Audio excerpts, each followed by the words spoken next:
Okay, so here we have our video. We're going to be looking at teach your dog heel in less than 10 minutes.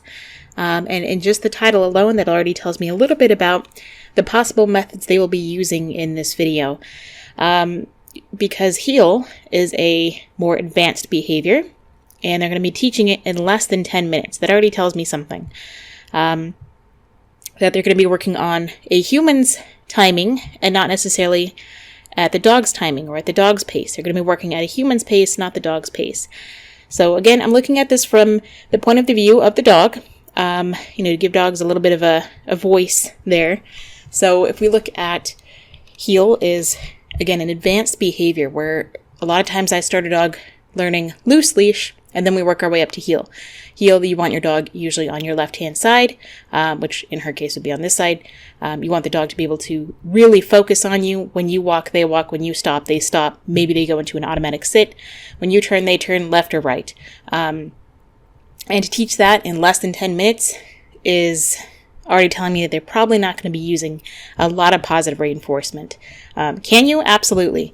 But I don't see a treat pouch, so we're going to see. We're going to hit play, and we're going to see how they do. But also kind of exhausting for us because she really likes to pull on lead. So that gave us a good indication that she... So just real quick, I know I'm already interrupting, but this would be a great moment while this dog is sitting here to reinforce her for standing close to you and not pulling on the leash. You can actually reinforce a whole lot of behaviors if you want. If you want your dog to stay next to you or, work on the recall, not pull, stand and be calm, be able to look at things in the distance. Your dog can easily learn to associate a number of behaviors by just standing next to you and you're rewarding them. Everybody always says, why are you rewarding a dog for seemingly nothing? Well, to the dog, I'm not rewarding for nothing. But to a lot of people, they say, why are you rewarding that dog right now? They're not doing anything. Well, they're standing there. They're being calm. They're not pulling. If I want them to sit, I can wait for them to sit or ask for a sit or lure a sit and reward for that. And again, they're not lunging, they're not barking, they're not jumping on me, they're not pulling, they're not sniffing, they're not doing any of these other things. But they are standing here calmly, they're chilling with me. The dog gets that, but a lot of people don't. So just something to kind of keep in mind for the future, that you can, whenever I work with somebody, I say, if it looks like you're doing nothing, you're doing it right. Is ready to start healing using our easy lead because she likes to, she's paying attention to bugs and stuff, right? She mentioned a second ago that the dog pulls a lot. So in her mind, she's ready to start healing. So that tells me that these people use heel as a way to control a dog that pulls. I want to teach a dog, and I guess it's just my opinion, my point of view, that of course they don't have to do any of this. I like to teach a dog not to pull, period. And not because I'm holding you back with something on your face or a collar or even a harness. I want you to learn to walk of your own choice next to me or ahead of me, because I don't care about, if a dog walks next to me, I really don't care about heel. I'll teach it, but I don't use it very often. But regardless, I just want the dog to learn that they can walk in the vicinity of my 6-foot leash, 4-foot leash, 10-foot leash, whatever, 2-foot leash, and there's no tension in it because they are choosing to stay in that area because it's been rewarding for them. Now, but she really likes to pull and then work away. So this dog is already showing a lot of stress. We'll call it stimulation. She looks very well stimulated. Her tail is up, her head is high, she has got long lips, she has her tongue is out. It looks a little bit flattened out at the end, or like a spatulate tongue. That could be a sign of stress.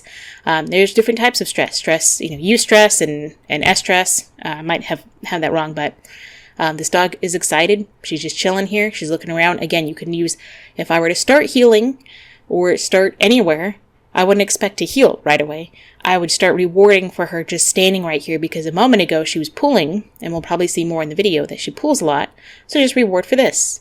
Your legs and get all tangled up and get herself all tangled up. So we are about ready to be done with that. And I want you to really notice how she uses her hands. She has what I would call loud hands, and loud hands make loud horses, really, is the saying, but loud dogs as well. Imagine that this is the reins of a horse, on a halter, just like she's going to have a halter on this dog here. And she has loud, meaning quick movements of the hand. There's lots of force. There's not gentle finesse, not a lot of feel or timing with her hands. So just kind of keep an eye out for that. Again, I'm looking at it from easy lead to show you a trainer's point of view and from the dog's point of view. Through that. Something else that I want to keep at the forefront of your guys' attention is we've done some field work with Rogue already. Okay, so she's loose there. She could have rewarded there. That would be a great time either with attention or a toy or a reward. The dog is the one that gets to choose what the reward is, not the human. So just because we want to give them a pet, the dog could care less about that. The dog chooses what is reinforcing to them. I don't like to put a lot of emphasis on heeling with a young puppy that doesn't have a lot of confidence in the field searching. You put too much emphasis on them having to stick right by your side for heeling, and then you start trying to go to the field, and they don't feel as comfortable and confident going out and searching the field and finding birds. Okay, so I can agree with that. I want any puppy to have good confidence. I'm glad that she talks about that. That, we don't want to over control a puppy and take away that curiosity of being able to explore and be out in the field. I'm not a gun dog trainer. I'm not a hunting dog trainer. So I don't teach certain behaviors that they do, but, if I did, I would still do it all the same. That I still want, no matter what the dog is doing, I still want them to be able to learn how to walk nicely on leash at a distance as well as up close in a heel. But as you've seen in some of Rogue's previous videos, she's definitely improving with her search, getting out, hunting, pulling, finding birds, laying not down, being sticky and clingy with us. So we are going to little be yawn, able to start with stress yawn, anxiety yawn. So you're going to see here she's already pulling up on this collar. I might not just drag the dog towards me. I would probably move up to the dog and walk away and create a draw. So the dog wants to walk towards me. That's just me. Heeling then. So first... So when she did that, we're going to go back just a second. Watch when she brings this dog over and she lifts her hands up right away. That's, again, me. I would call that a correction, seeing it from the dog's point of view, because it's putting pressure on the collar as a way to gain control of the dog. We are going to be able to start with heeling then. Here, the dog comes over, up on the collar, and then pins her between her legs. And the dog is showing, again, more of a spatulate tongue, more of a stressed tongue. Not necessarily saying that the dog is too stressed or, overstimulated, but she's getting there. She probably feels trapped. Set up.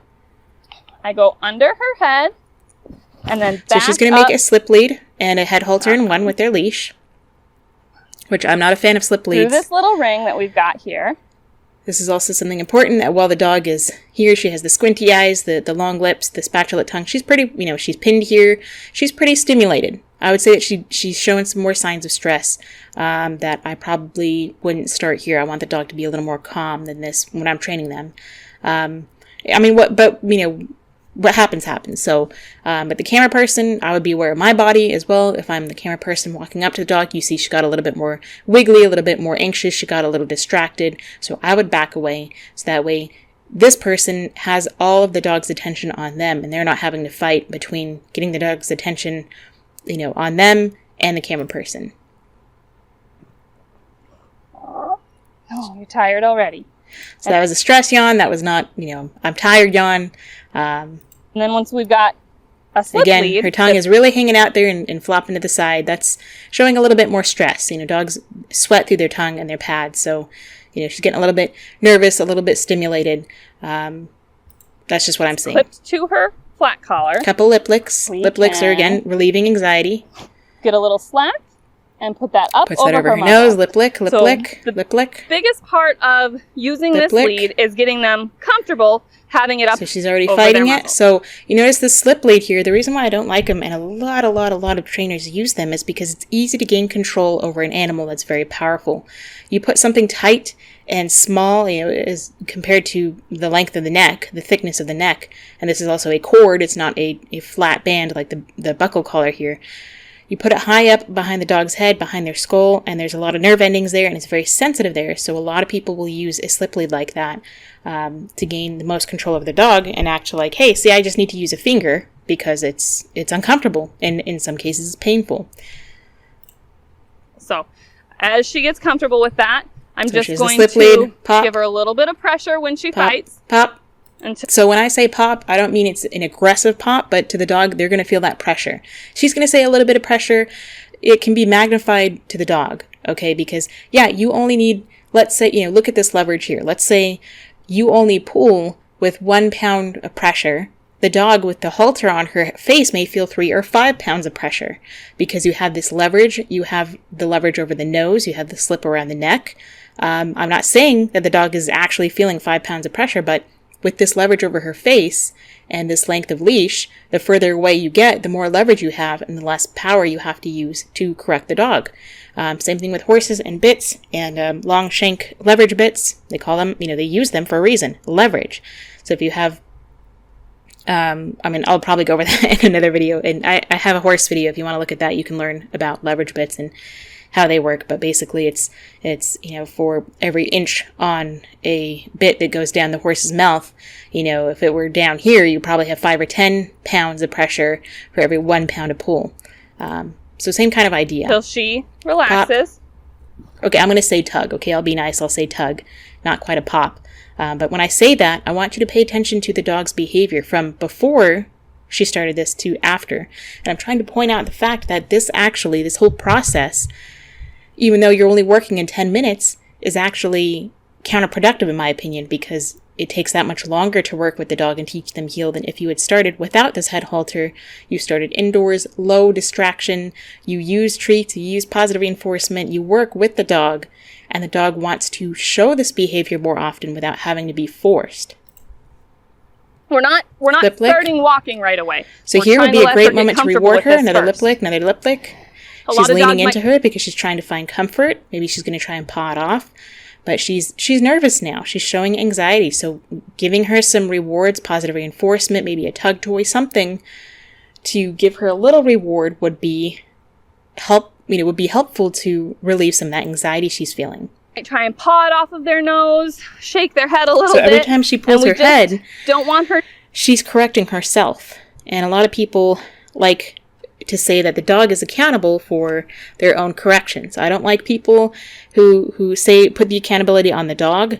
Okay, we got the dog. It's our responsibility to teach them properly. And the dog is not the one who needs to be held accountable. It's the owner who needs to know, in this case, the trainer who needs to take understanding of how the animal works and things.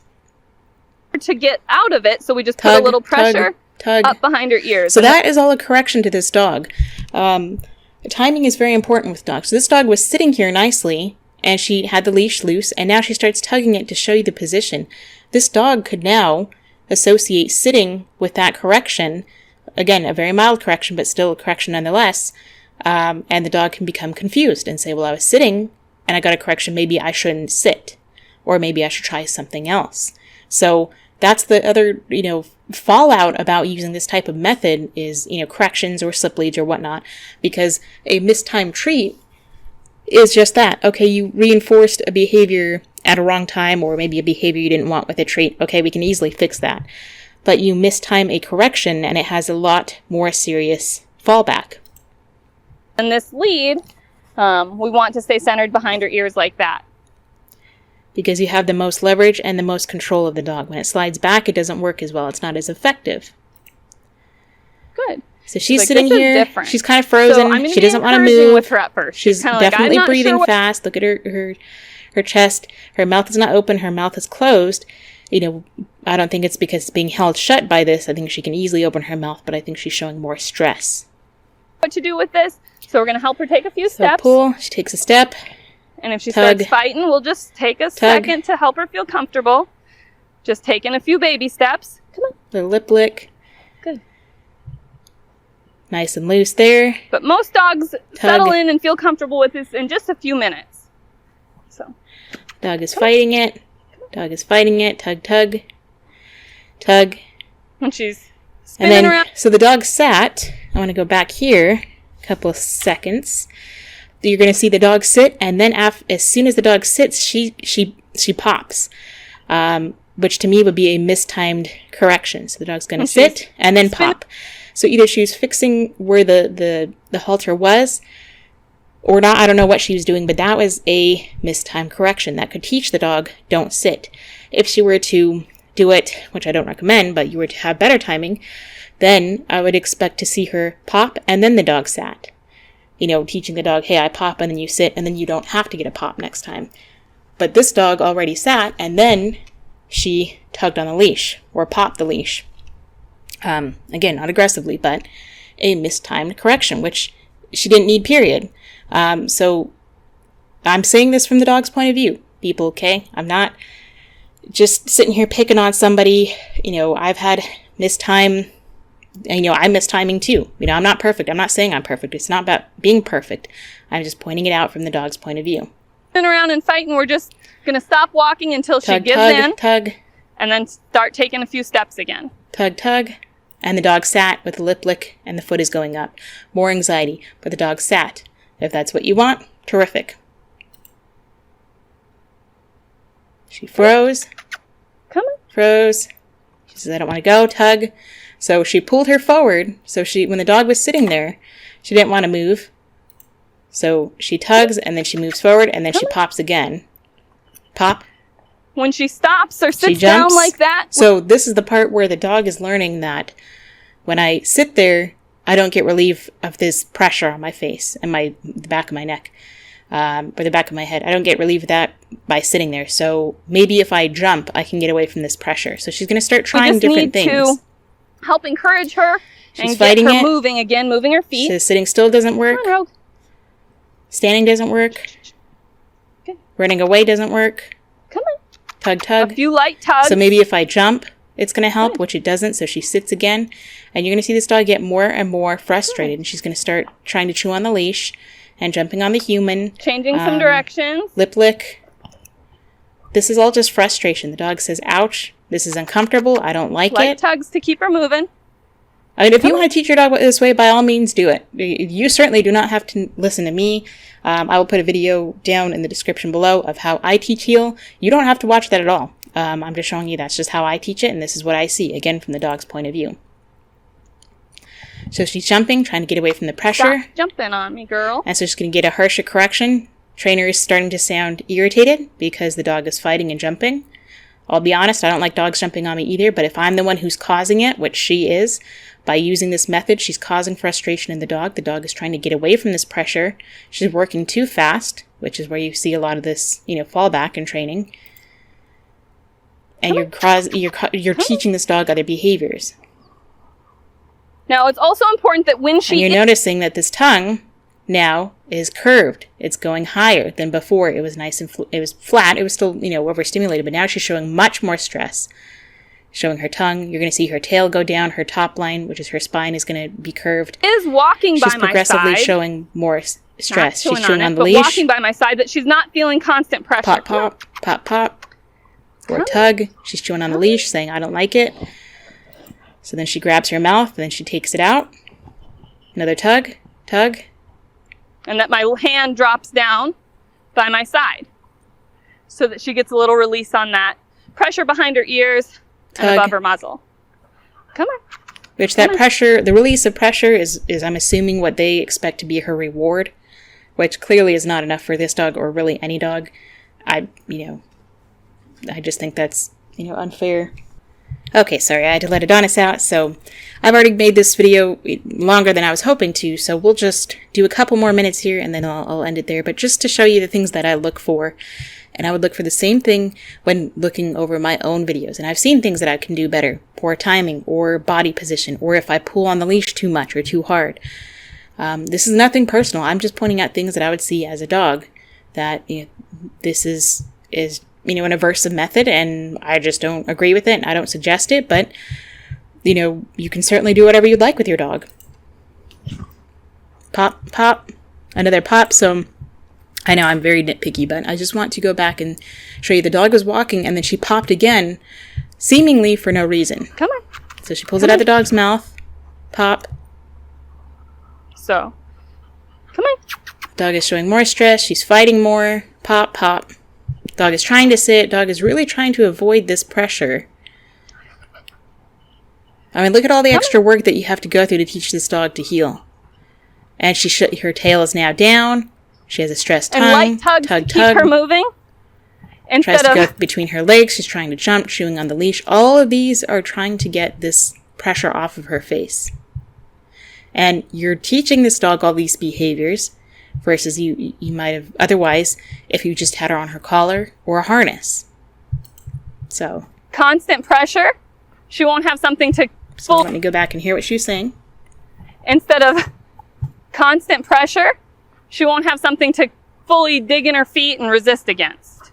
Okay, so she's saying that that the little pops or little tugs, as she says, are to get her moving forward versus just pulling on her with steady pressure and then she digs her feet in. So it's more correction, more popping works better than just holding and dragging the dog.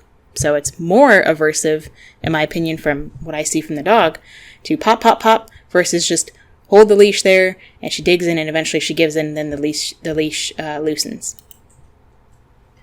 Much more stressed here. We're already making a lot of progress, not fighting so much.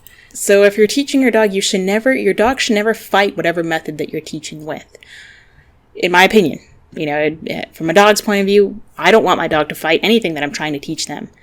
Otherwise, then I'm not teaching them, I'm just forcing them. And you're not teaching your dog anything other than when you have this tool on, and only when you have this tool on do you walk at my side. You put this dog on a regular collar or a harness or anything else, she's going to pull like a freight train because you've manhandled her and forced her to stay put in one place because you have this leverage and manipulation of her head and her face. So, that's just the way I see it. While she's at my side, she's not feeling the lead tighten up. So that's great. Nice loose lead for a little while. She jumps and pop. Now, if she lunges out ahead, that lead is going to automatically tighten up on its own and be self-correcting. And the dog stops. But then when she gets back into position, that's great. She's not feeling any pressure. She's walking, but she really doesn't want to. So that she can learn when she's healing properly, she's not going to feel any of that pressure over her muzzle. Now, I say ow. I mean, the dog's not yelping, but it's just, again, those are corrections that I would see from the dog's point of view that this is uncomfortable. It's rubbing on my face and on my throat. So let's do a couple more seconds. Her ears. So she's learning to turn that pressure off. She just needs to be in the right position. Come on. So again, more tugs. She's already staying in position, not fighting and struggling with the lead. So that to me tells me that this dog is just exhausted, and that's why she's there. And next time you start with her fresh, it's going to start over and over and over again, but you'll get less and less fighting, and then either learned helplessness will take place, or the dog just learns, okay, if I don't want to get corrected, then I have to stay here. Come on. She gets distracted or is looking off in another direction. I try and redirect her focus with a few tugs and just... Now, I prefer her snapping to get the dog's attention. She's snapping to redirect the dog. That was perfect. And then she goes to tug the dog. So instead of tugging, she could snap her fingers, make a clicky noise, a whistle, whatever, use her voice, and that would probably get the dog's attention just as much as the tug. And you wouldn't have to be correcting the dog, creating more of this resistant behavior. And resistance is not a bad label I'm giving this dog. It's very understandable. And slip that up over their muzzle. So and then you've got that showing you again how to do control. It. This dog is sitting here. Then once you get out of that distracting situation, back into a slip style. Then when your dog gets really good, back to the clip style lead. So she's showing you that when your dog is distracted, you put the head halter on, you keep it on the slip lead. Again, I don't like that. I don't think you're really teaching your dog anything. But they do like to teach to get away from that, which is terrific. You always want to be able to move away from the tools that your dog is becoming reliant on. And it's not that the dog is reliant on it, it's that the human is reliant on it, and they haven't taught the dog to walk in a manner that doesn't require head halters or a tool or front clip harnesses or a tool that's designed to keep the animal from walking by limiting their movement. This is, again, nothing personal. This is just what I see from the dog's point of view. Nothing against these folks. I don't know them. I don't really, care about them or they do whatever they want to do. They seem successful. Good for them. If you want to use this method, feel free to do it. So we'll end that video there. Again, this is just my opinion, just from a trainer's point of view, an owner's point of view, advocate for animal, comfort and welfare, and and also from the dog's point of view, so you can check out my video and compare and contrast. You can do a review on my video, whatever you want, or you can just totally ignore me and go do exactly what they did. You're welcome to train your dog however you like. This is just how I see it. Kind of give you a little insight to what I see when I'm looking at videos or looking at people training or looking at dogs and people working with dogs. So I hope you enjoyed that. For those of you that enjoyed that, and until next time, stay positive.